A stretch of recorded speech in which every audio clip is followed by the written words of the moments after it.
Hola, ¿qué tal? ¿Cómo les va? Muy bienvenidos a nuestra cita semanal para seguir aprendiendo a cuidarnos cada día un poquito más. Hoy en Tesis de Salud tenemos mucha información relacionada con las últimas novedades sobre el COVID-19 y también una gran cantidad de temas que seguramente te van a interesar. Así que quédate ahí porque ya comienza Tesis de Salud.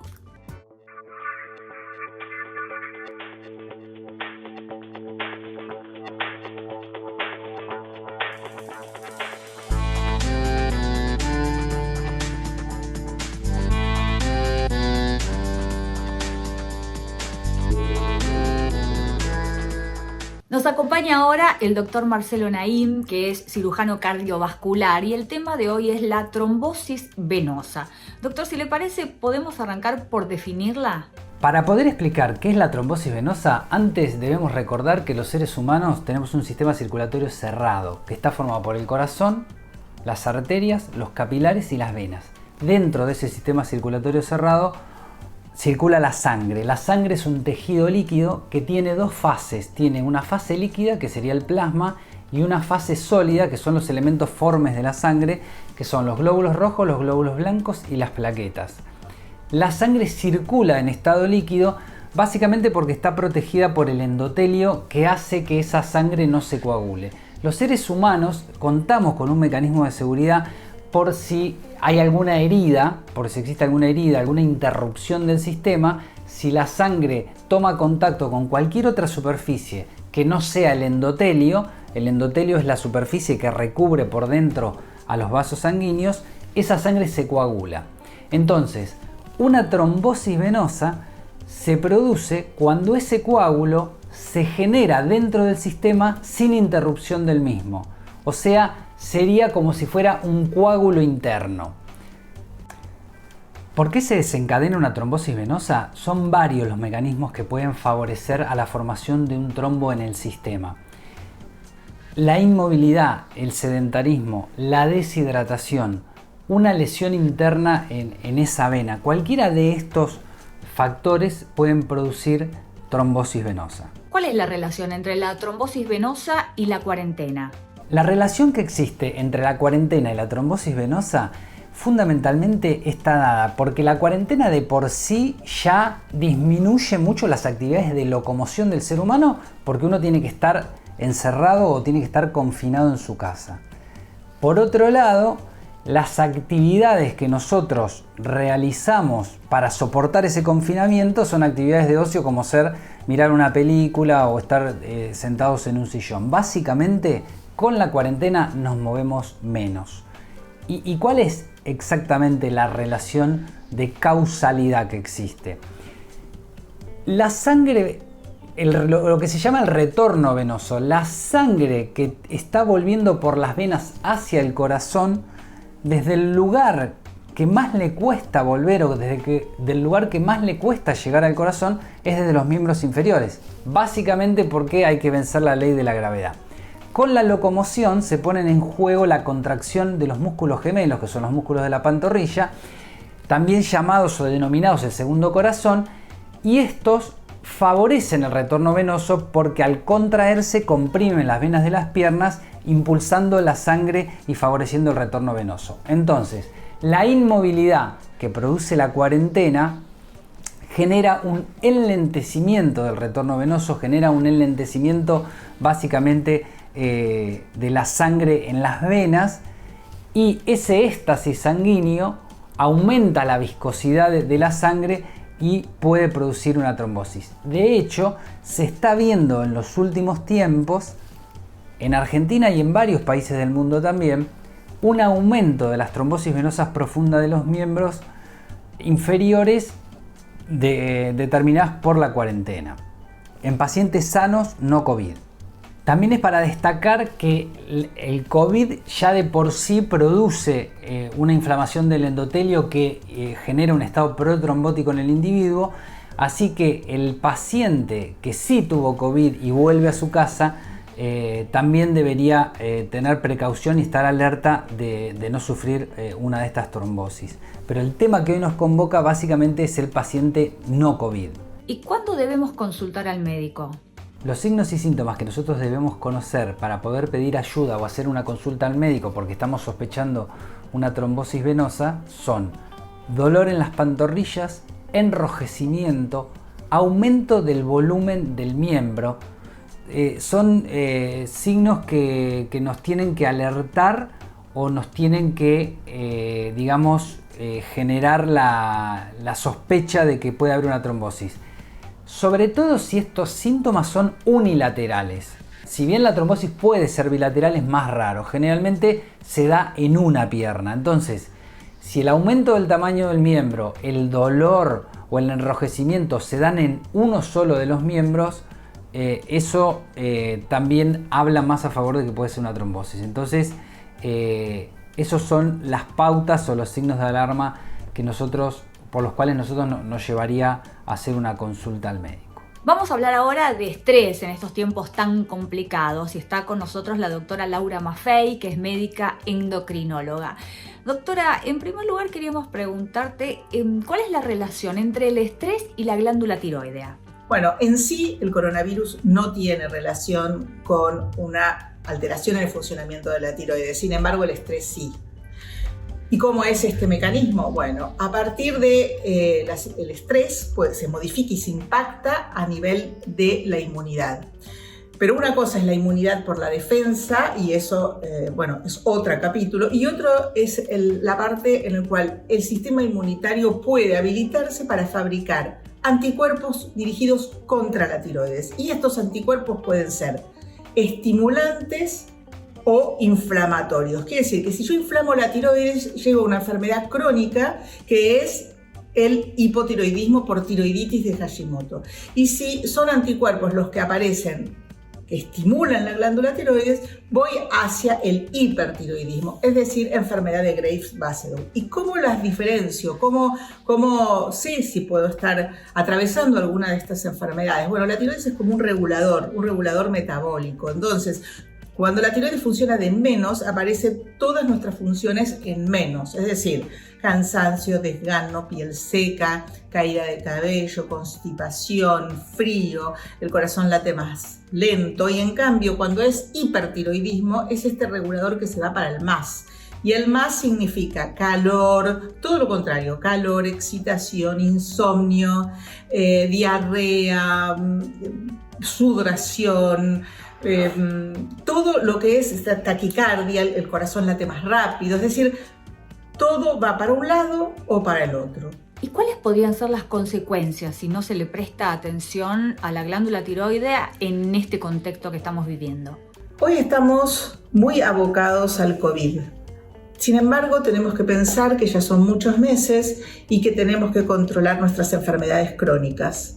Todas las enfermedades crónicas. La tiroides no es la única, pero tampoco está exenta. Así que es muy importante recurrir a los medios que hoy en día ofrece la salud, como la teleconsulta, como para poder aclarar estos diagnósticos si estos fueran los síntomas.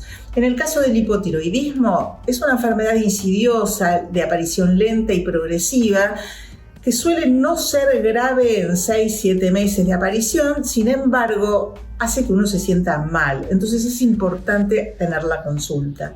En el caso del hipertiroidismo, los síntomas son más explosivos y a partir de ahí puede uno confundirse. Incluso hay pacientes que piensan tener una enfermedad maligna porque bajan mucho de peso, se sienten muy desganados y realmente por eso a lo mejor hasta a veces no consultan porque tienen miedo al COVID si ellos tuvieron una enfermedad maligna. Entonces, qué mejor que poder realmente llevarles tranquilidad y tienen que consultar si estos fueran los síntomas. También tenemos pacientes que tienen arritmias, ya que dijimos que el hipertiroidismo da taquicardia, es decir, el corazón late muy rápido y predispone a estas arritmias y entonces, bueno, también son tratables y también se pueden mejorar. Entonces, bueno, esto es el panorama y creo que es muy importante recurrir a la videoconsulta en estos momentos. ¿Cómo nos damos cuenta, doctora, que debemos consultar a un médico? ¿Y cómo se diagnostica esta patología? Bueno, consultar al médico está claro que es en referencia a estos síntomas. Si uno tiene alguno de estos síntomas, tiene que consultar. Cansancio, desgano, constipación, piel seca, Claro, no todos son relacionados con el hipertiroidismo. Hay mucha gente que tiene piel seca, caída de cabello y no es hipotiroidea. Sin embargo, frente a estos síntomas es importante evaluarse. Lo mismo que si uno ha bajado de peso, ha tenido episodios de taquicardia o de latir rápido el corazón, por ejemplo. Estos son síntomas que nos pueden ayudar a los médicos a orientar nuestras herramientas diagnósticas, que pueden ser hormonas tiroideas en sangre, la medición de estos anticuerpos, de los cuales estuvimos hablando. A veces necesitamos una ecografía u otras herramientas. A partir de ahí podemos establecer el tratamiento. Es muy importante pensar que si tenemos familiares que tienen problemas en la tiroides, es un motivo más para orientarnos hacia la presencia de alguna enfermedad de tiroides en nosotros. A partir de los 40 años, tus articulaciones se empiezan a desgastar. Elegí atacar solamente el dolor o atacar la causa que lo genera. Curflex te ayuda a restablecer la flexibilidad de tus articulaciones. Curflex, seguí haciendo lo que disfrutás. Y ya hablamos de que entre los distintos síntomas relacionados con el coronavirus está el dolor de cabeza y particularmente se han identificado 4 tipos de cefaleas relacionadas con el COVID-19. Por eso estamos con el doctor Alejandro Anderson, médico neurólogo, para preguntarle, doctor, ¿cuáles son estos 4 tipos de cefalea? ¿Qué podemos decir sobre el dolor de cabeza y el COVID-19? Fiebre, tos, dolor de garganta, dificultad para respirar, pérdida repentina del olfato y el gusto son los síntomas más comunes del coronavirus del SARS-CoV-2, pero no son los únicos. Y sus efectos tampoco se limitan a los pulmones. El dolor de cabeza fue identificado como una de las manifestaciones neurológicas de COVID-19. Ustedes saben que hace varias semanas se amplió la definición de caso sospechoso de coronavirus. Se agregan cefalea, diarrea y vómitos a los síntomas a tener en cuenta. Pero lo más nuevo es que como también lo tienen tantos profesionales de la salud, lo tenemos, los investigadores españoles armaron una clasificación muy particular, con 4 tipos diferentes de cefaleas asociadas a la infección. Son 4 tipos vinculados al SARS-CoV-2 según los resultados de un estudio publicado en la revista Headache por investigadores de la Universidad Complutense de Madrid y de los hospitales Clínico de San Carlos de Madrid y Clínico de Valladolid.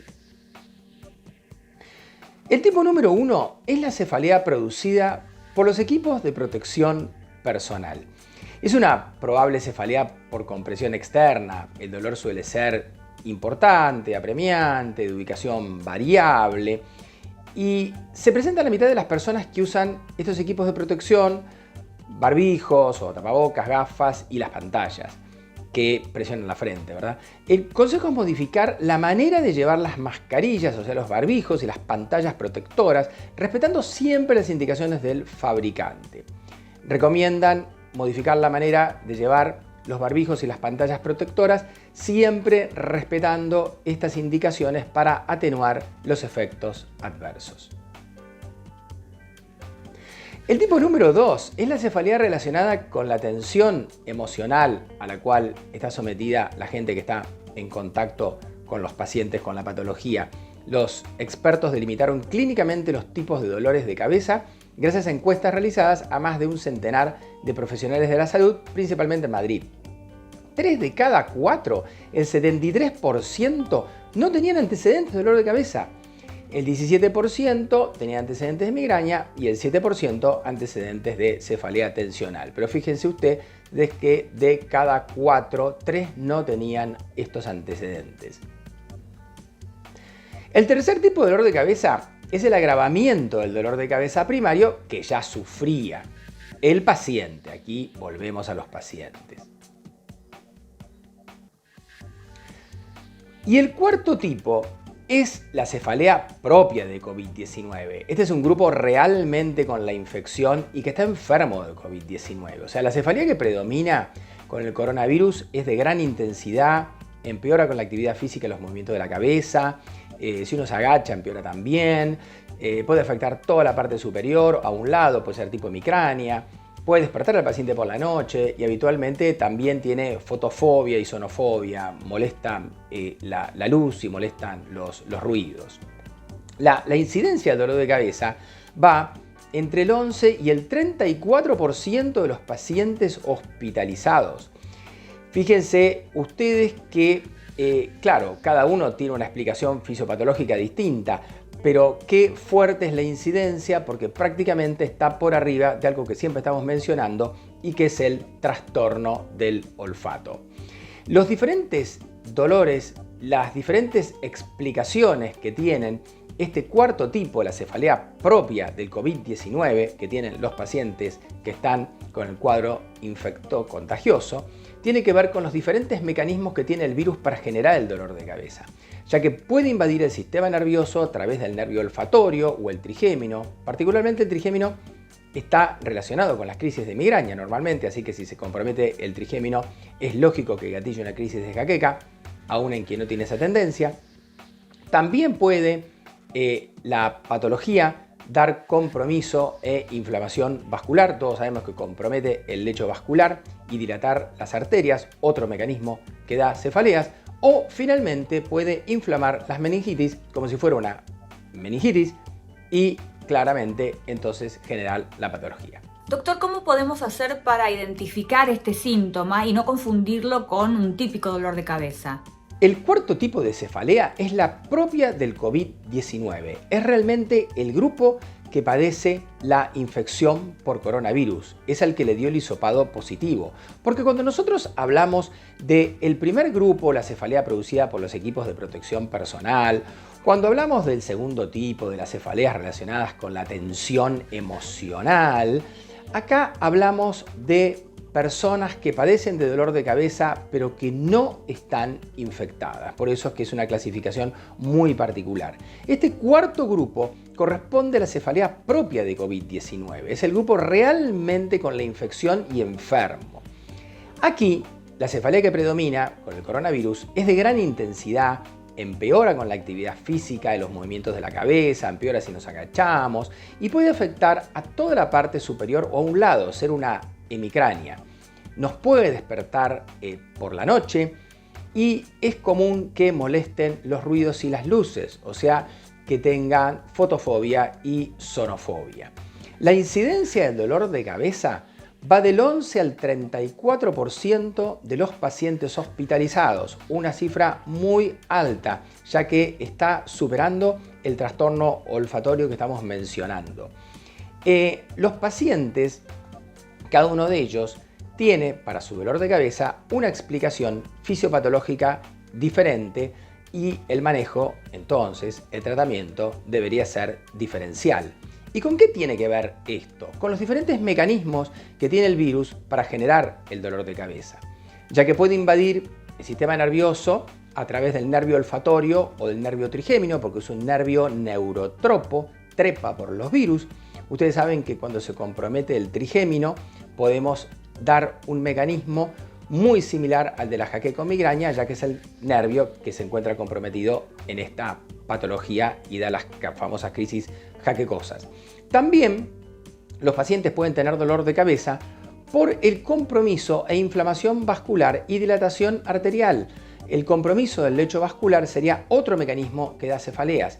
O, finalmente, el virus y la patología puede inflamar las meninges como si fuera una meningitis y dar ese tipo de dolor de cabeza. Circuló, doctor, últimamente que el dolor de cabeza y dolor del cuerpo estaría relacionado con el tipo de coronavirus más severo. ¿Qué información hay al respecto? 6 tipos diferentes de COVID-19. No son 6 virus diferentes. El virus se llama SARS-CoV-2. La enfermedad se llama COVID-19 y esto se refiere a 6 presentaciones distintas.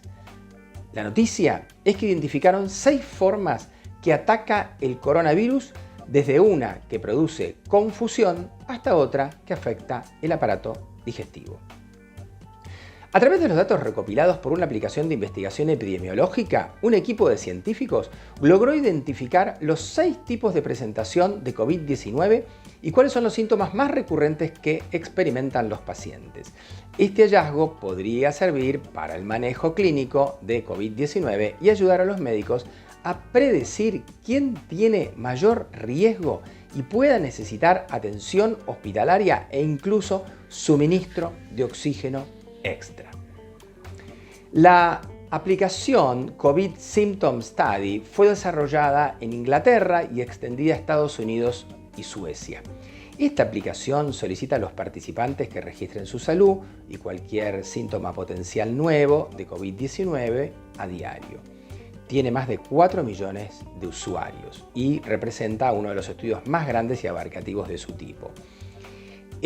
Para averiguar si los síntomas particulares se manifiestan en conjunto y cómo se relaciona con la progresión de la enfermedad, los científicos emplearon un algoritmo de aprendizaje automático para analizar los casos de un subconjunto, sí enfermo, y de unos 1.600 usuarios que tenían, como les digo, el coronavirus y habían sido registrados y que regularmente enviaban sus síntomas y su evolución, todas sus dolencias. Como siempre, en Tesis de Salud lo tenemos al doctor Norberto Furman, especialista en fisiatría y kinesiología, que nos sigue dando consejos para cuidar nuestra salud en este momento de cuarentena.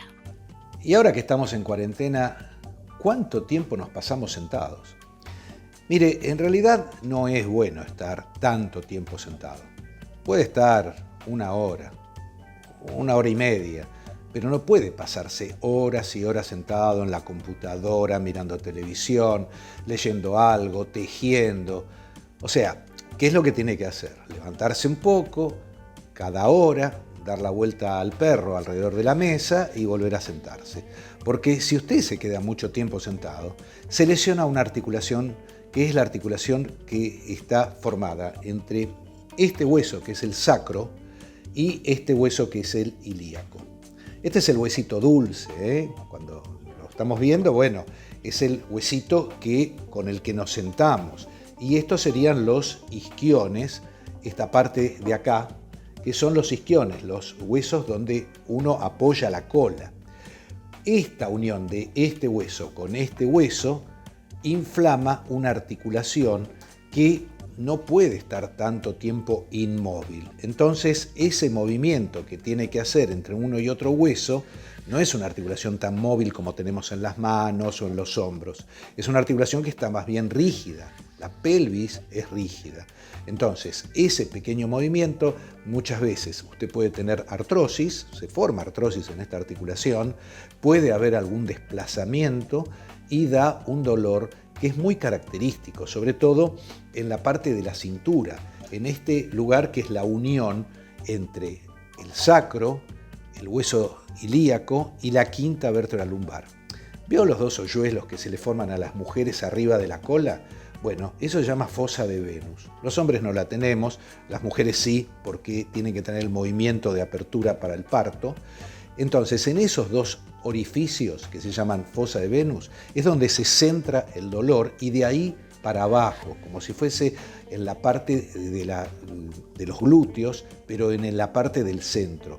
Y da un dolor que cuando uno está sentado y da los primeros pasos empieza a dolerle. No tiene dolor muchas veces del nervio ciático, no es que le duele las piernas porque tiene una hernia de disco, es un dolor en la pelvis y es el clásico dolor de cintura, es el lumbago, es el dolor que cuando uno se quiere agachar tiene que pedirle permiso a cada uno de los músculos porque es muy lastimoso ese tipo de movimientos.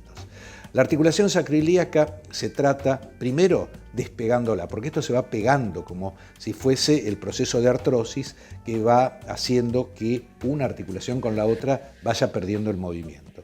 Entonces se despega con algo que se llama ondas de choques, que es un equipo especial que va golpeando la articulación, rompiendo esas adherencias y liberando la articulación.